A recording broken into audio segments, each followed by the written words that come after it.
More than halfway through the Orange Line and partial Green Line shutdowns that have tripled commuting time for some, Governor Charlie Baker said today that maintenance was going, quote, according to plan. Well, I hope he's right, and even if he is, these are far from the T's only problems. Staffing issues, a series of accidents, injuries, a recent death have forced schedule cuts on the red and blue lines. The Federal Transit Administration report out last week blamed many of the problems of the MBTA not effectively balancing safety, critical operations, and maintenance activities with its efforts to deliver capital projects.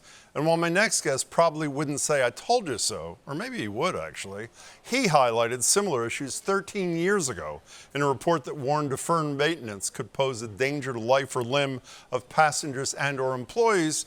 Now he's calling on the powers that be to stop whining and actually figure out how to fix the broken T, saying the current organizational structure is too slow, too unresponsive, too overwhelmed to make the changes needed. The man behind that reality check is David D'Alessandro, former CEO of John Hancock Financial Services and lead author of the 2009 MBTA review under Governor Deval Patrick. David, it's good to see you. Good to see you, John. So let me quote you to you, or at least your report to you. November 1st, 2009.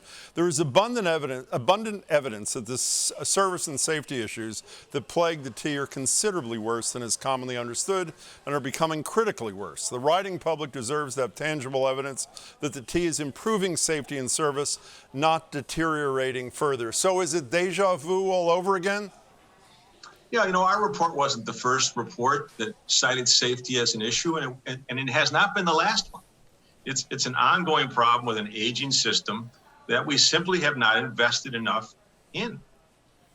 Well, Charlie Baker, if he were here, and I don't think he's authorized me to speak for him, would say I've invested $8 billion in capital improvements, more than any governor before me. So what do you say to him, David D'Alessandro? Well, look, I think Charlie Baker, despite all the criticism of him on the MBTA, has done the best job since Michael Dukakis. Both of those governors did a fantastic job of dedicating a lot of time and resource and their reputations on the MBTA. The point is, it ain't enough. $8 billion is not enough. What's the number? I don't know, 15 billion, 20 billion, and we're in for a very long run, maybe 20 years. I want to talk to you about money in a second, but first I want to talk to you about your op-ed in the Globe the other day, where you seem to be saying governance reform leading to more accountability, particularly to the governor and the mayor, were the path out of the wilderness. Is that a fair summary? That is a fair summary. And explain how we'd get from here to there. What do we do? Well, look, you have a legislature that is, I'm retired now, so I'll be frank. How's that? It's a bit of a clown car on this subject, right? It keeps spilling out legislators who complain about the MBTA, but have underfunded it for years. They put in programs many years ago that simply have not worked, and yet they're not accountable. At least Mayor Wu and ostensibly, I assume, Governor-elect Healy, or whoever the governor is, right? Yeah, whoever the governor is, come out and had transportation plans. You need to have politicians who are really engaged here. And I think that we need to have the mayor much more involved, because all roads lead to Boston. All trains lead to Boston. All buses lead here. So how is she more involved, David?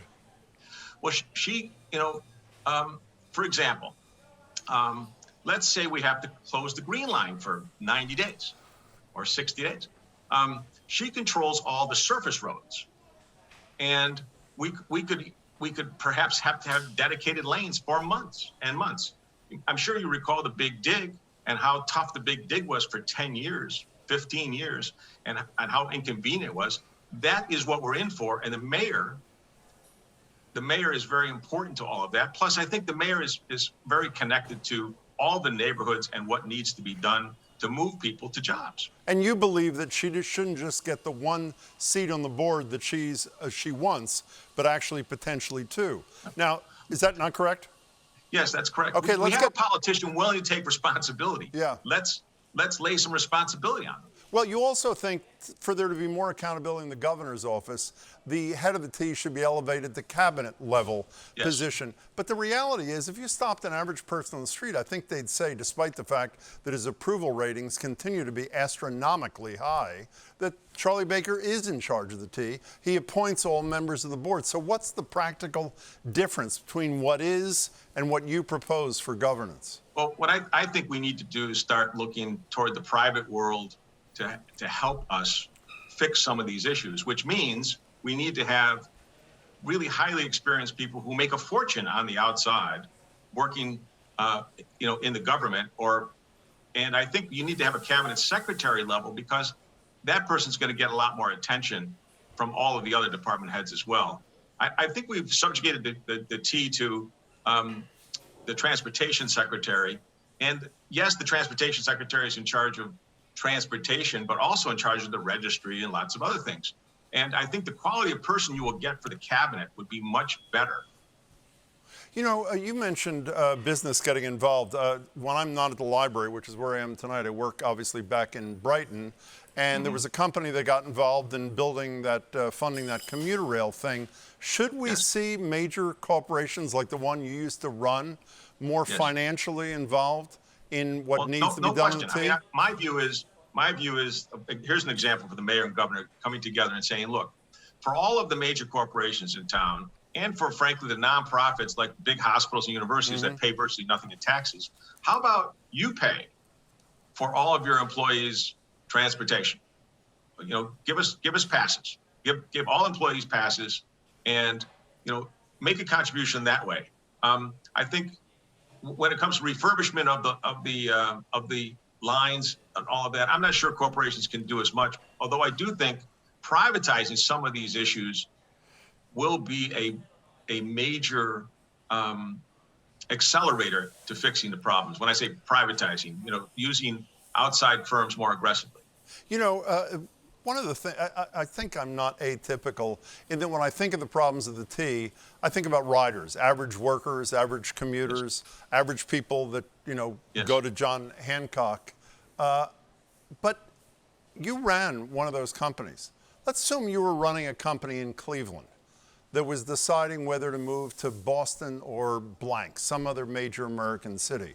That city had its public transportation system, affordable, safe, on time, and Boston was the other alternative. Would not the state of the T cause you to lean in the direction of some other community? It's definitely a contributor. I mean, our taxes are going up, our cost of living here is going up, and then trying to lay on top of that transportation that doesn't work.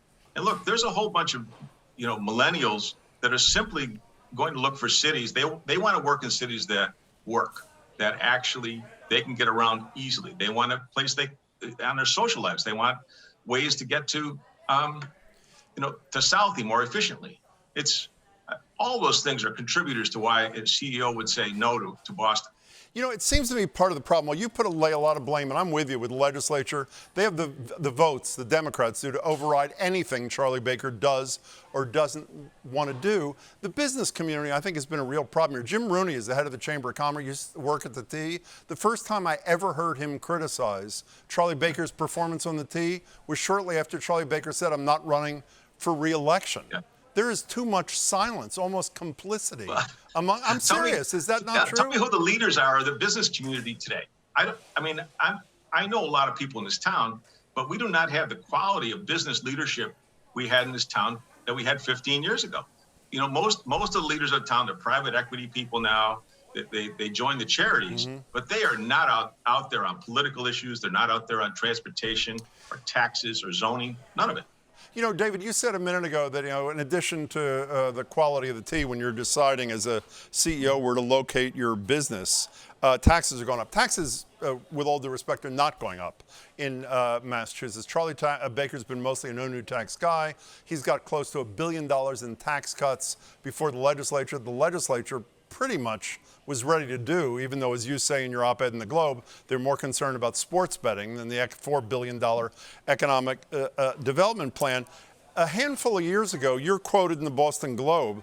I think you asked the question of yourself, do I think it can be done, meaning fixing the T, without a rise in fees and taxes? David D'Alessandro said, not a chance. Can it be fixed today without raising taxes and fees? No, unless someone expects, the fairy godmother to come out of Washington. That's not going to happen. We're probably going to have to raise taxes. We'll probably have to raise fees. But again, here's an example, as you point out, Jim. Why can't corporations and other entities pay for their employees? That's one way to subsidize the T right away. So another phrase, apparently all I'm doing is quoting you to you, but I remember many a time talking to you or reading your comments in the paper at the time, not just in 2009, but subsequently when you've commented on this, talking about the legislature kicking the can down the road. I remember you quoted as saying, correct me if I'm wrong, that not one single legislator reached out to you after you released this damning report about the state of the T in 2009. That's accurate, isn't it? That is correct. So what's your analysis as a private sector guy as to why intelligent people know how serious the problem is, know how serious it was in 2009 and before, and continue to let it fester? Well, because none of them want to be held accountable, and we don't hold them accountable.